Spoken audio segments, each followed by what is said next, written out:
Hi everyone, welcome back to another episode of W3AP AMA session. Every Thursday, we will have this AMA session that we talk to different, founders and builders to get to know them and their projects. Very exciting for the session today. So we have Howdy today as the founder of Elephant Inc. He's building a unique path from traditional finance into the Web3. So yeah, give it up for him. Welcome, welcome, Howdy! Hi, folks. Yay! Thanks, Eugene. Hi, Speaking. glad to have you here.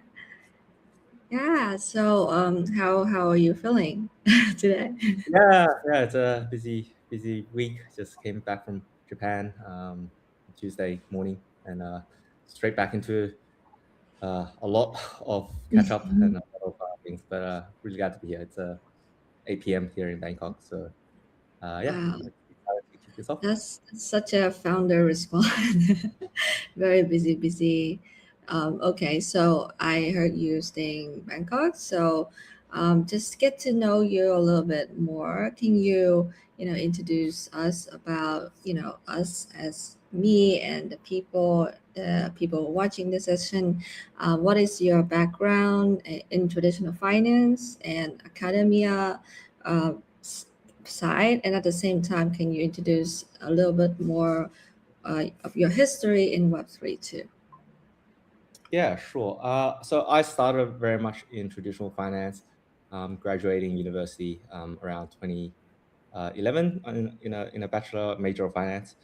Sorry, Mm, bachelor and majoring in finance. Went on to do a PhD in finance, um, and as part of that PhD uh, thesis, I was working at a regulated stock exchange for 3 years, doing research on their projects and initiatives. And the results of that research went into my thesis. My thesis was on this thing called market microstructure, basically investigating the how prices are formed and mm, how liquidity and how participants impact prices and in the market. So went on to then work for that company where I was a senior quant analyst, basically focused on analysis of high frequency traders, electronic execution made by the world's biggest investment banks and brokerage houses. And then wow, that's finally, yeah, moved. Sorry, just to finish on the Web3 thing. While working in traditional capital markets, I became fascinated about crypto. It was an emerging thing. Um, Started dabbling in various projects. Started with Ethereum and some early L1 offshoots of Ethereum. Then got interested in DeFi and automated market makers, and eventually into NFTs, mm, where I joined a company called Immutable X, where I mm, was the lead game and economy designer for Immutable's flagship games. Went mm, on to do economics and economy design, monetization design of their game Guild of Guardians. Spent 4 years there before I finally decided that GameFi may not eventuate in how we wanted it to eventuate. And so at that point, had a look at what was around, decided that stable coins was something that had product market fit. It had a lot of utility. So went on to found Elephants, which I'll talk more about later. But basically, it's a stable mm, coin. wow, that's such a journey. You transferring from traditional finance to Web3. So I'm just curious because when I first got into Web3, I was dumbfounded, right? Because Web3 is like, I feel like it's a mix of a lot of things.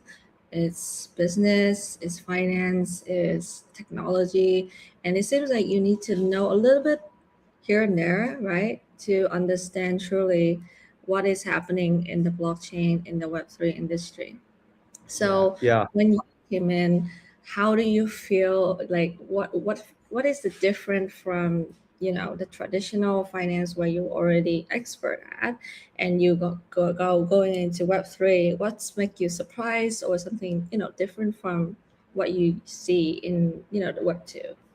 Yeah, it's a good question.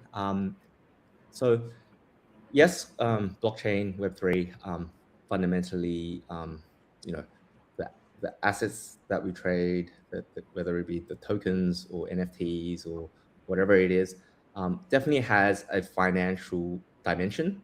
Mm-hmm. Like the prices, and those prices are created by markets, Mm-hmm. buyers and sellers. So that was very much, overlapping with my experience in traditional finance. But what really drew me to Web3 was, um, the layered, compl- like the layers on top of that. So Mm-hmm. on on one hand, there's the community angle, which is very fascinating, right? Like how communities are created, formed, how like projects are initiated. Another angle layer on top of that is the technology. I mean, like, back when I was getting into it, everything was new. No one knew exactly what kind of systems, what kind of chains would end up dominating. So, Mm-hmm. there was a lot of like technical papers being published, and there was a lot of like innovation there. I was really quite fascinated, and I saw how fast the Web3 space moved compared to traditional finance. Traditional finance is very slow, very bureaucratic. There's a lot of regulations. Everything kind of like is very measured, whereas like in Web3, like it was just all these projects just doing things and seeing what succeeded. So that was really fascinating and invigorating. And then finally, I think, with the introduction of NFTs, there was also a layer of creativity, right? You brought in artists, creatives, game designers, um, all into this kind of like intersection of like finance, technology, art, creativity. And I thought that was like a really unique kind of and fascinating place to exist. You kind of had to have, you couldn't just be like very academic and care just about numbers. You had to also understand uh, the psychology of the communities. You had to understand what like the meta was to figure out what would be appealing next, right? And so that Mm-hmm. was yeah, it was just like I remember just like endless rabbit hole. You could just spend hours on Twitter, hours on white papers, and everything seemed cool and appealing at the so yeah, I think that's what motivated me to leave what I was doing before, which was quite dry and boring, and to the Web3 space. Wow. Yeah. I mean, if you think about it, like the traditional finance is quite boring, right? When you it's all about the market, calculation. But with Web3, it's almost seems like it's a very there's a sense of uncertainty where you're not sure what's gonna happen next, right? And there's so much element into it. And yeah, so it seems like you explored a various variety of different corner of Web3. So Ethereum, right? NFT, DeFi, gaming. I think that's all of it, most of it, I believe. Now stable coins, which is basically RWA. So yeah, I think I've covered most of it. Yeah. So which one you like the most? Which one you think that this is fun, or this is something that I Oh, can be creative with? yeah, that's a good question. So I want to separate what I find the most fun Mhm. with what I find the most useful. So the Okay. fun was definitely, I think, the NFT projects at the time, like the PFP NFT projects, because it brought in so many different people from different walks of life. And, it was just this melting pot of like ideas when everything, like anything was possible. Anything could become NFTs. Anything like would like, like the participants at that time thought like truly, I don't know, by 2025, your grandmother would be owning an NFT for something, and like, and and and so I remember distinctly, one time I was part of a PFP project in Discord, just chatting about it, and suddenly, Mike Shinoda from Linkin Park joined the Mm-hmm. channel, and we had a chat about it. So I thought that was like, oh, this is amazing. There was like Hollywood actresses that were like buying the NFT, Mm-hmm. and it was just really cool, right? So I think that was the most fun, right? And being on like crypto Twitter, seeing the drama go down, like yeah, like when it affects you is not fun, but like just seeing things play out was always felt like you're part of a reality TV kind of show. Mm-hmm. um, but ultimately, I think that was entertainment, right? It was a form of entertainment that was popular at the time, and I think we all consumed that because it was fun. That was the utility. It was in that drama and that social interaction. Mm-hmm. Um, but things change. Trends come and go. That is no longer popular. Um, like when the numbers are going up, everything is good, and when the numbers are going down, then everything sucks, right? So Yeah. that couldn't be sustained forever, right? And so that's why I actually hit this point just before I started Elephants, which is I asked myself like, do I stay in Web3? Do I go back to traditional finance? Like I had a pretty good career there. There was things I could go back to, um, but I didn't want to give up the hope that Web3 would find um, actual like real utility for ordinary people, right? And so Mm-hmm. that inspired me to start Elephants, and basically use stable coins and the infrastructure and the technology of that of the blockchain to replace outdated, antiquated financial systems, right? So basically, stablecoins offers an alternative to traditional banking networks and rails, one that can be superior. I wouldn't say it is superior right now. It's superior in some cases, but not in all cases. And my goal at Elephants is to solve all the frictions for users so that the experience can be seamless, right? And basically give financial access to everyone, especially to people in Southeast Asia who don't have access to global financial networks as seamlessly as perhaps in the Western or developed world. Wow. Okay. So talking about elephant, though, I think can you describe Elephant Inc. in one sentence, like a very easy to understand for the people who interested in elephant. What is elephant Yeah. exactly? Okay. What's the feature? Let me say we are not a bank, but we Mm-hmm. offer bank-like services for businesses. Okay. If- So if you're a business and you're sick of dealing with banks, you can Mm-hmm. use Elephants, and we can replace most of what a bank does uh, with lower fees, lower costs, and a better overall experience. And we do that by using modern technology. We use blockchain, and we use AI, and our product is built with the vision that these technologies will one day replace, will be the dominant forms of how international transactions are done. Okay. So what makes it, more special about the more special than banks? Because yeah, I mean banks can be tiring, but people are so scared of going out of their comfort zone and try something new, right? So what is it that make you think that people are gonna attract to Elephant and use you instead of bank, which they already got used to so many years? Yeah, it's a good question. So one thing that we do is we integrate the stablecoins with the banking network, right? And we Mm-hmm. make that a very um, seamless experience. So we have for a person who has never touched Web3, doesn't know Mm-hmm. how to like open a wallet or a MetaMask account, they can open an account with Elephants, and they can use Elephants like a bank, right? So meaning we provision a bank account for you, you deposit money to that bank account, and that those funds automatically on ramp into stablecoins. But for the user, they don't even necessarily know that they have stablecoins because it's such a seamless experience. It just looks like they're receiving fiat, right?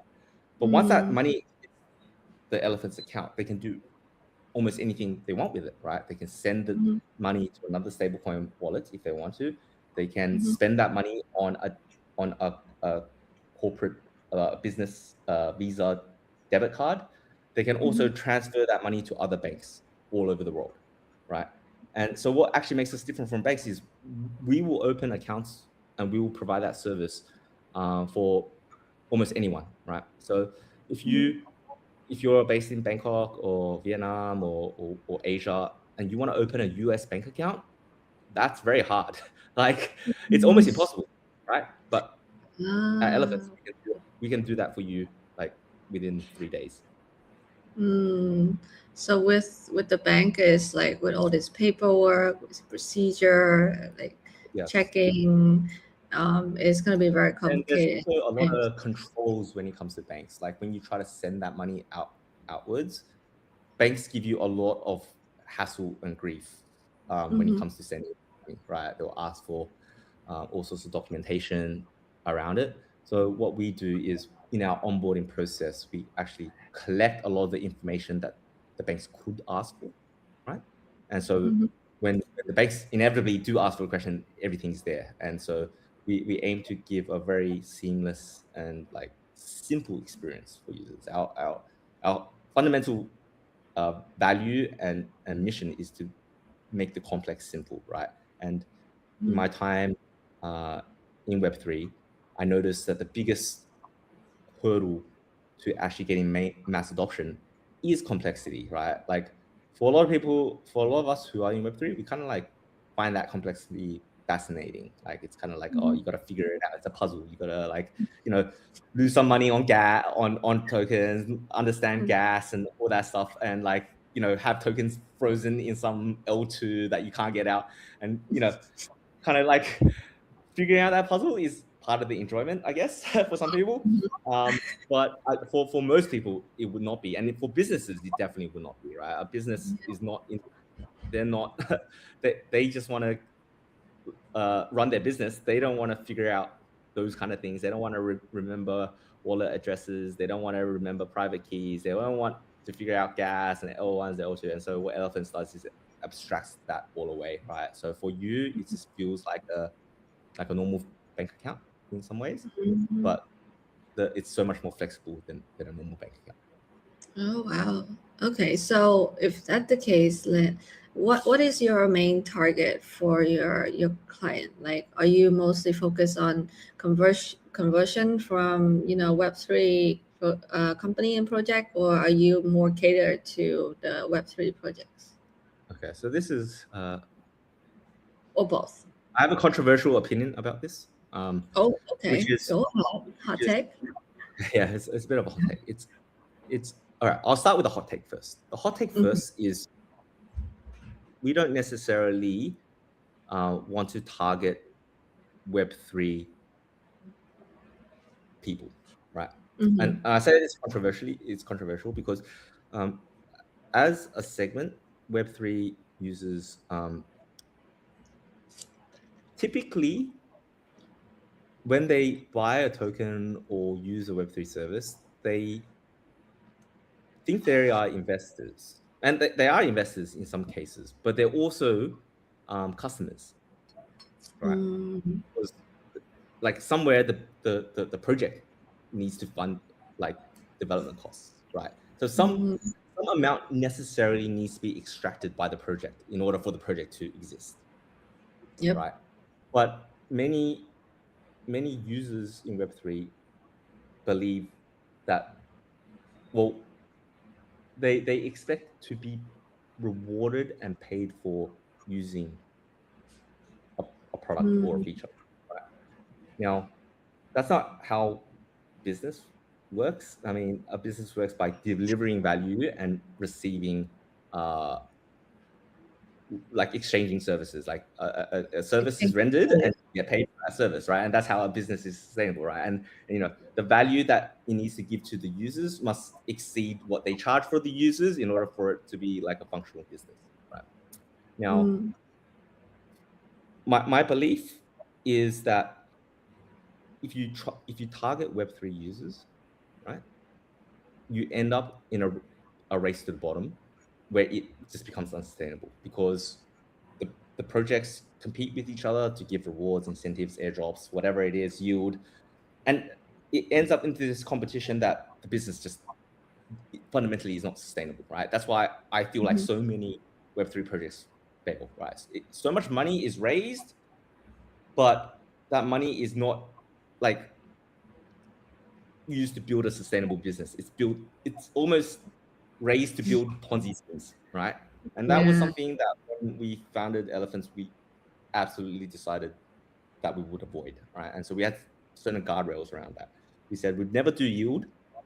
Mhm. We would not launch a token, and there would be like no speculative way to use elephants and expect to get like drive Lambos just from like using the platform, right? What we wanted to do was build a useful service for businesses such that like the, their Lambos should come from their business, not from using Mhm. elephants, right? Like a Yeah. successful business should be making profit, and if our services are useful, we should be able to charge a fair rate for that, right? Mm. So so that's what we set out to do, right? And so what we're actually trying to target right now is non-Web3 users, right? We're trying to really target Mhm. the web.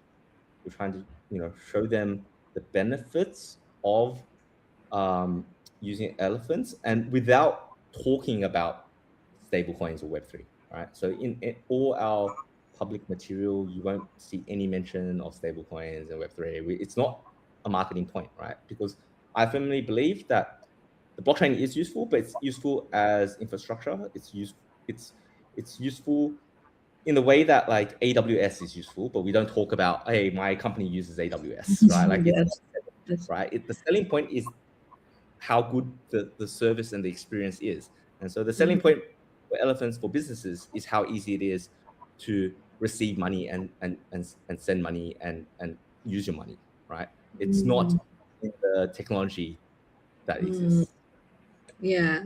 I mean, yeah, that's correct. I mean, with the hot tech, I think that's I'm so much, I understand so much of that because I've been doing marketing for companies, and I feel like the airdrop that we're giving out, mostly they don't end up in the right people. They don't actually end up in the actual user. They actually end up to people that exploit the system. So it's Yeah. just kind of like I just kind of weirded out for that part. But yeah, good hot tech. I can totally relate it on that. And for the targeting Web 2, that is completely understandable. I mean, for the Web 2 people, to be honest, business, they don't really care about the technology. They want to know the deliverable, right? So talking about like stablecoin or whatnot, it's gonna be like, why do I have to know about this? I mean, some people would want to know, but that is like the tech guy who taking care of like just due diligence, right? Not the actual business. So that makes a lot of sense. So when you say that it's very convenient for business to use it, it's fast, it's convenient. So for my own knowledge, I know that convenience go against security, right? When something become convenient, it less secured.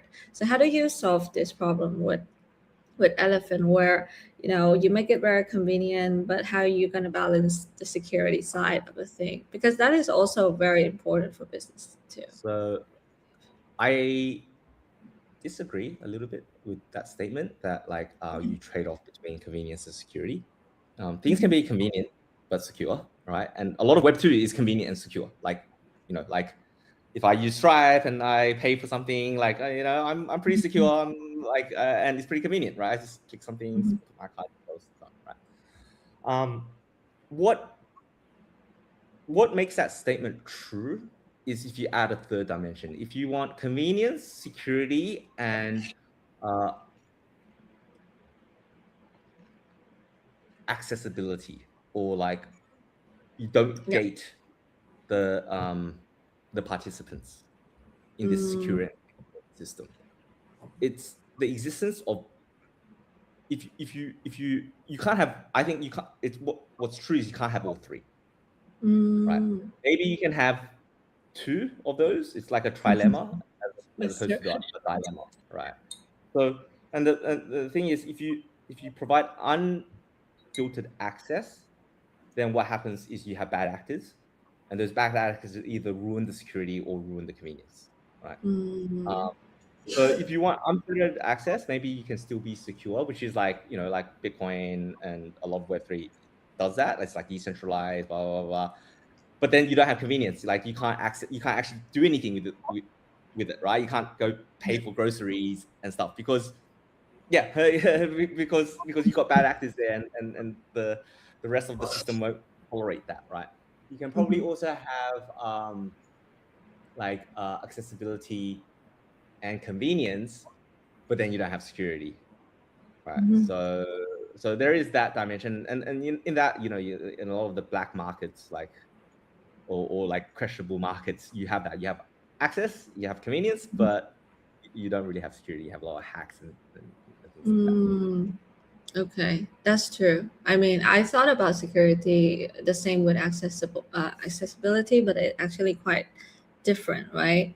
So yeah, that's make a lot of sense. So if you think about it, that mean that for Elephant, you don't have that problem with security. But then, what is the challenges that you have with Elephant Inc. right now? Well, actually, so going back to it, we try to do secure and convenient, and Mm-hmm. what we necessarily need to do is limit accessibility, right? And so Mm-hmm. for our platform, we ask all our users to pass KYC. At a Mm-hmm. minimum, they have to submit identity documents, which is now like, I guess, normal, or centralized exchanges, or how do I say, most of the most centralized exchanges, and all the big ones at least, require KYC. There are obviously like decentralized exchanges and other places that don't have KYC, but they're not secure. um, and so that's one friction that we need to implement. And then actually to get the maximum convenience on our platform, not only do you have to pass KYC, you need to pass KYB, which is know your business. So you actually have to submit Mm-hmm. a lot of documentation surrounding that. But provided that you do and you're able to provide that documentation, then you get true like global access to the global financial system, right? You can um, receive money and pay out like a Thai bank account or like a Vietnamese bank account very easily directly from stablecoins, right? You pay out not just yourself, but you can pay out your employees, your suppliers, third parties, which is not possible even on centralized exchanges, right? So by so in order to make it convenient, you have to limit accessibility so that you can have the convenience and security that's required. Mm. That's And a that's businesses require those two things, right? And so yeah, but mm. we try, one of the strategies that we implement to try to like um, not be so onerous is that we actually have different levels of access, right? So for example, if you're a Web3 business that only uses stablecoins, right, and you don't really need to interact with the traditional banking network, um, where your access to like the Web2 world is maybe only through like a debit card, we can actually give you uh, services with just KYC, right? So Mhm. maybe not as convenient, but for some businesses, that's enough, right? And so we're like, Mhm. okay, if your business is set up to basically only use stable coins and you can pay for your expenses using either stable coins or using a debit card, then that's all you need, right? So we'll, we'll service that. That's fine. But the more you need to interact with the Web2, the TradFi world, the more we will need in terms of verification. Mm. Okay, It's that like a makes step, sense. step up model. We add friction only if they need more flexibility and more access. Mm. So only the necessity that you would require them to, put more information, and if not, they don't have Yeah, to. just stop there. But eventually, I think what happens is a business grows to a point where they need access, right? Like if you as a Web3 business, you could probably be completely native Web3 to a certain extent, but at some point, like, you're gonna have to pay for rent, and maybe your landlord is not gonna like accept stable coins, so you will need that. And at that point, it becomes relevant. Like, but maybe down the track, maybe in like 10 years, 20 years time, like everyone's accepting stable coins, that will no longer be true. But until we get to that point, um, yeah, it's mandatory. Yeah. Okay, that makes a lot of sense. So, enough with the challenges. How about what you have accomplished with Elephant Inc.? Like good news, Yeah, milestone, yeah, big wins. Let me know. yeah, Let yeah, us know. for sure. Happy to talk about that. Yeah, so Elephants is a new company, right? We've only been around we incorporated about 14 months ago, right? And the Mm-hmm. first line of code was written 13 months ago, right? But by the end of March last year, so maybe only 3 or 4 months after incorporation, we had already shipped the MVP, which had various functionalities already usable, and we were testing it on um, real users, right? And the speed at which we launched was only possible because of blockchain. Like, it would have been unheard of, impossible, um, 5 years ago to to to launch basically a bank-like uh, platform in like 4 months. But because of blockchain, because of the innovation there, it was possible, right? And then from there, from at the end of March uh, to June, we we had real users, we had organic revenue. None of it was incentivized. We didn't charge fees at the time, so it was kind of like a free service. But the users gave us feedback, and we iterated and improved the product. Since then, what's happened is Circle IPO'd in May to a lot of success. And all these other entrance into the stablecoin RWS space entered. And so, like last year, if you went to the conferences, it was really dominated by stablecoins and RWA, right? So we caught it at a good time, because by the time that happened, we also already had a working product, we already had customers, and what we saw was there was started being a lot of competition in the vendors and the people offering stablecoin services, right? And we use a lot of these services, and because it was a lot of competition, they competed the costs down, right? And Mhm. so they were competing very aggressively, and we benefited from that, because it meant that we were able to lower our own fees, right? Which made us more competitive, Mhm. like banks and the traditional fintechs, right? And so by the time we got to September, the product was the platform was in a good state. It had already a lot of features and functionality. We had a lot of real businesses, traditional Web2 businesses that were already using it. They already were quite satisfied with the service, so we were able to start charging fees. And so we're able to, unlike many Web3 companies, be a business that is fundamentally like profitable and sustainable. And even though we're a startup, we aim to be pretty like operationally neutral very soon. And so that's again something that a lot of Web3 companies never reach, regardless of how much money they raise. They never get to the point where they actually like can cover their costs. And so again, our personal experiences shape that, right? We wanted to be in a situation where we didn't need the market to be uh, macro to be good in order for our business to succeed, right? And we use that as a north star, right? If our service is useful, customers will pay us, and we'll be able to make a profit so that we can continue to running the business, right? And that was Mhm. what kind of like set out to prove, and I think that has kind of been demonstrated, right? Now, even with fees, we still get good growth. We haven't done any types of like kind of like very incentivized growth like we haven't been giving out crazy cashbacks or offering like crazy Mm, uh, returns just to use the product. There may be a time that we need to do this when we need to grow more aggressively and scale up, but the time isn't. We're not. It's not ripe yet. We have an AI tool that we're building. It's going to be like an AI. You think of it as like a chat bank, right? Basically, be able mhm. to talk to our AI agent. She's called Ellie, and you'll be able to do a lot of your business banking just on like WhatsApp or Line or Telegram. And I think that's going to be really cool. That's going to be like a very innovative experience. Um, People don't really understand it because it doesn't exist. But imagine in the future, instead of like needing to manually process bank transfers, you can just like send an invoice to the bot and say just pay this off, and or like do payroll this month, or like give me some insights about like my cash flows.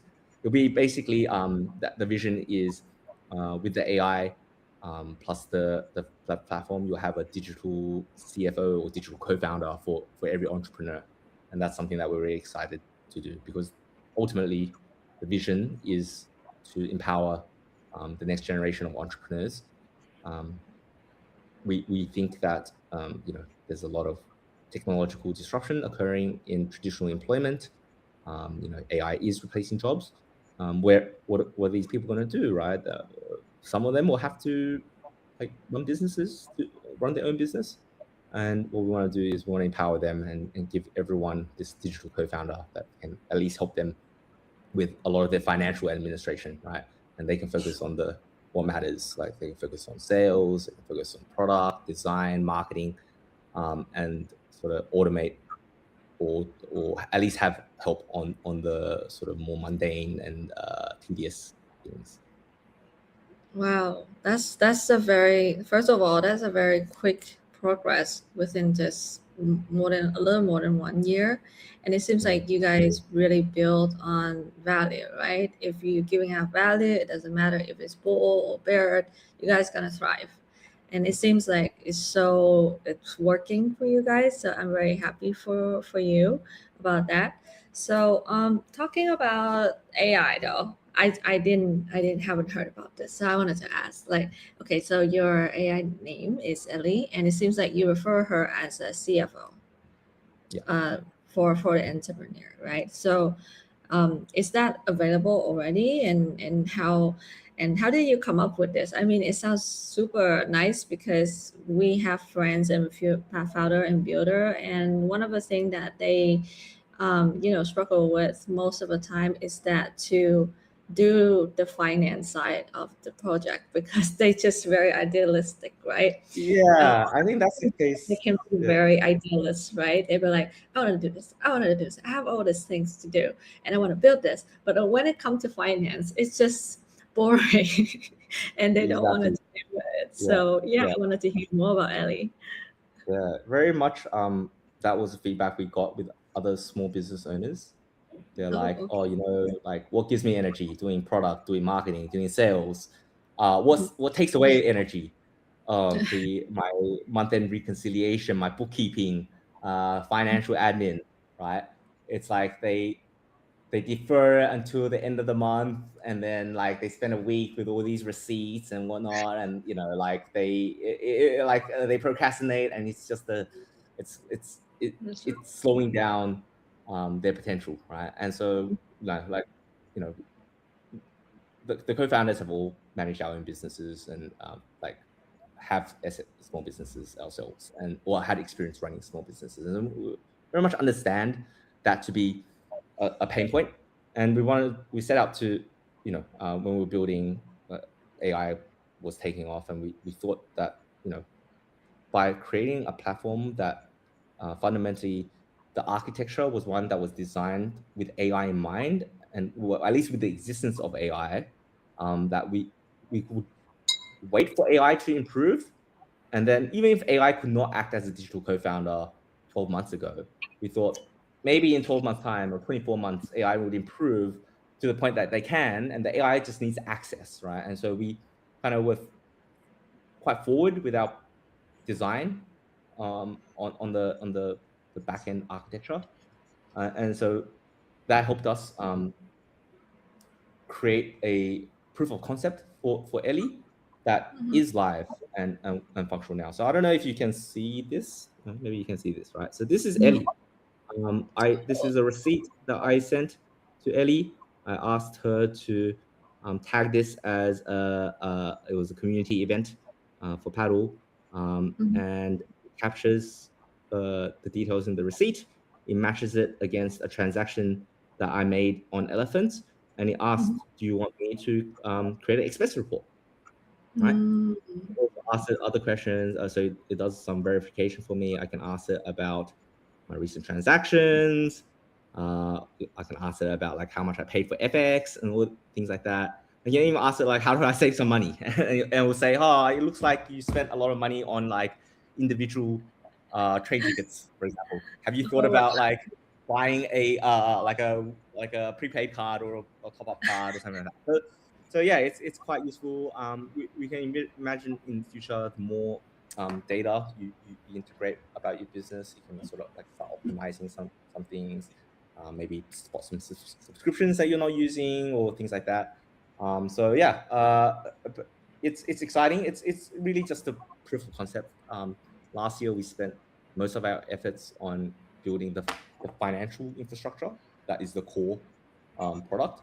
And this year, what we'll do is spend time on the AI part to value add, and that will be our product moat, right? That will be what we defend. That will be what separates us from the other um, fintech companies out there. Because if mm.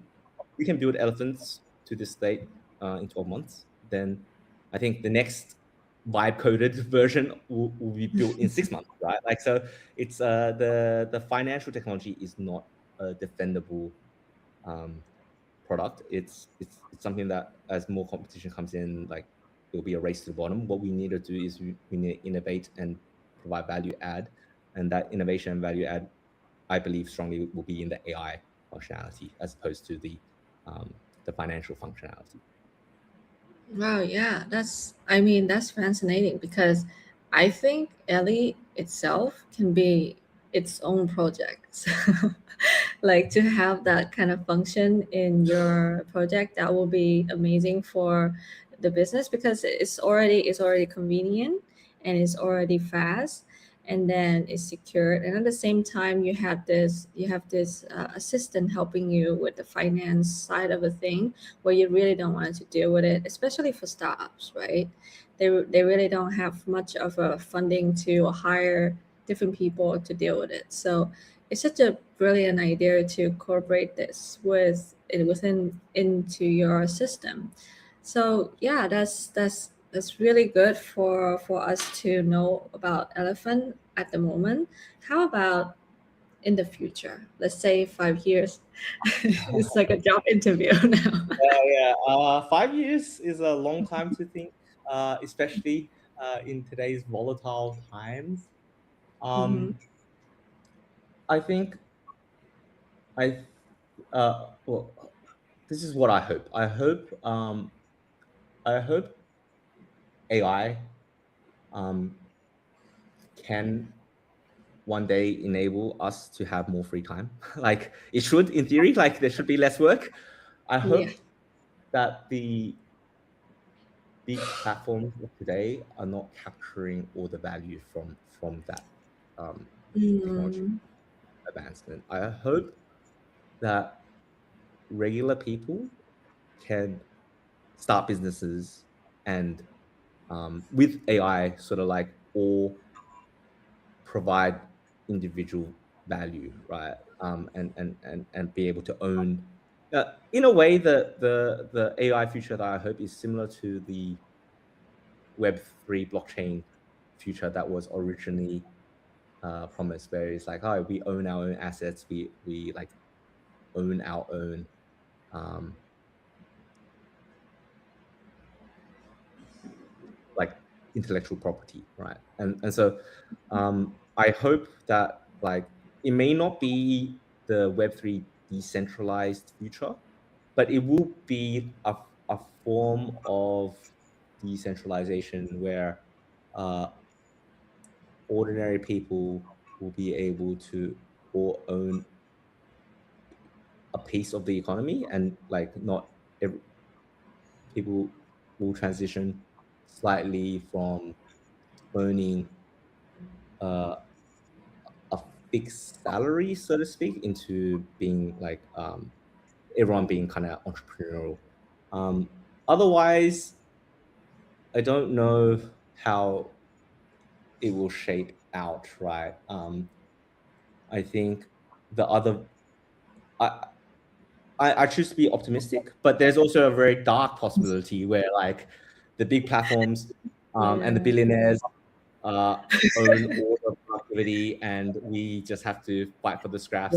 I think that would not be the vision that I'm trying to build for, and that's not what Mm. Elephants is trying to build for. So we want to see a flourishing of businesses and entrepreneurship and value creation by people, enhanced by AI, not Mhm. the other way around, where the AI uh, extracts the value from the people and gives it to their um, shareholders and yeah, investors. Yeah, that sounds good because I really do hope that the billionaires, the people who building AI right now, the one who in the main stage, they would have the same vision as you, and hopefully that is the future that we're heading to. So yeah, so Elephant, that's the very wonderful platform that can help startup businesses to, get up and just do the finance seamlessly without much friction. So for those business out there who wanted to, get into your platform and use it right away, for the people who interested, what is the best way for them to learn more or get involved or sign up for you? So how should they go? Where should they do? What is Yeah. yeah. So Sorry. okay, several ways you can do this.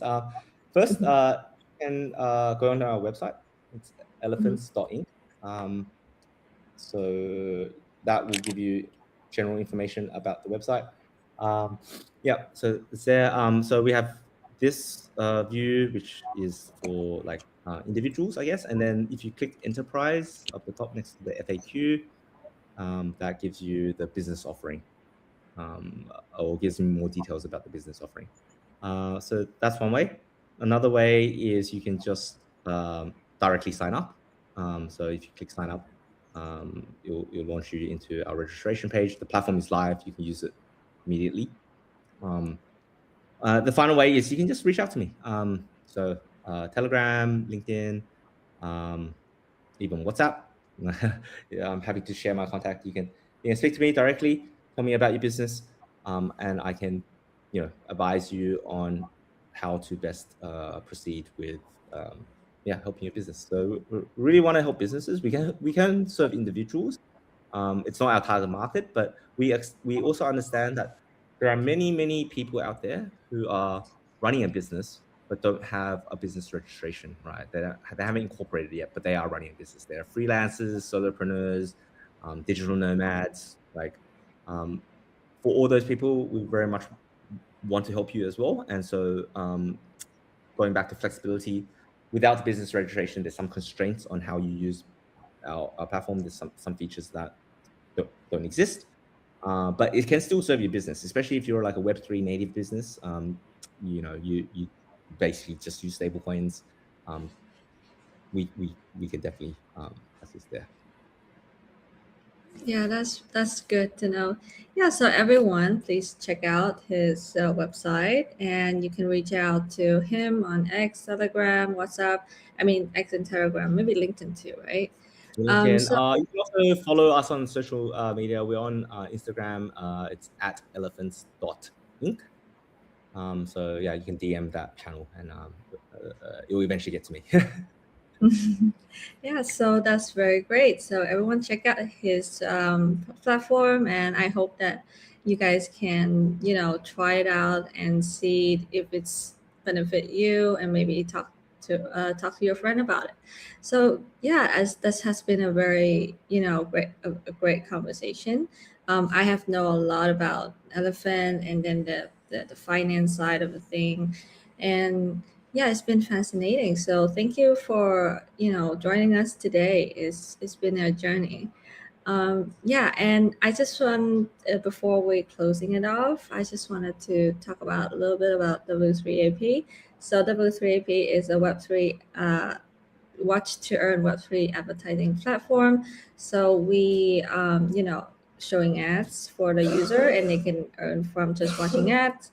So it's based on you. You don't have to be interrupted. You can choose to watch ad or not. It depends on the user. But you can check us out in Viewfi .live, right? And yeah, we also have Telegram, X too. So yeah, if you want to check that out too. But coming back to our time today is really good to have you here. I mean, you seem to be very charismatic, and you seem to know the business so well. Like I'm so grateful to be able to be here as a host to always talk to knowledgeable people and the people with a lot of experience. So yeah, thank you for your time today, Hallie. Yeah, and do you have anything last shout out about Elephant Inc. or about yourself? We would love to know. Yeah, no, I think I'm always happy to connect. I recently moved to Bangkok, so I'm kind of like the more people or users I talk to, um, I'm not like a distant founder I really want to, um, you know, be on the ground, speak to customers, speak to clients, speak to businesses, understand what their pain points are, and build solutions for you guys, right? So feel free to reach out to me. I am available. Yeah, so everyone, if you in Bangkok, you can hook him up and hang out with him. Maybe you guys can go to some events. There's a lot of events happening all the Oh time. yes, that's right. One final shout out is Elephants this year will be running various community grassroots events. So we want to target business communities, Web3 communities. So we'll be hosting also like quite wholesome events, things like paddle, meditation, golf. So all those things. Uh, by all means, follow us on Instagram to get stay updated. And I hope to meet you guys soon. Yeah, so everyone connect with him. He seemed to be a lovely person. So yeah, thank you for everyone to tune in for our session today. We have this session every Thursday from 2026. We have this session for every Thursday with me as a host. You're gonna see me a lot. So if you like to see more, tune in to the next Thursday. And yeah, I'll see you again then too. Let's say goodbye to everyone. Bye bye. Thank you. Bye bye. Everyone.